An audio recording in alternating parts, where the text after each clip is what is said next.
اے د ایمان خاوندونه تاسو خپل پلرونه او خپل ورونه دوستون منسئ که دوی کوپر خوش او غوره وګڼي په ایمان باندې او په توسه کې چې چا د دغه کوپر سره دوستي وکړه نو هم دغه کسان ظالمون دي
اے پیغمبر ته دې ته ووایه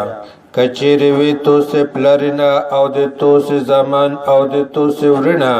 او د توسې ښځې او د توسې قبیله او هغه مولونه چې توسې هغه ګټلې دي او هغه تجارت چې توسې د هغې د بندې دی ویره کوئ او هغه زویونه چې توسې هغه خوښ وي توسې ته ډېر محبوب دي د الله تعالی نه او د هغه د رسول نه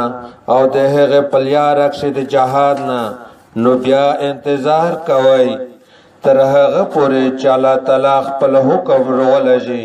او الله تعالی فاسق خلق ته هدایت نه کوي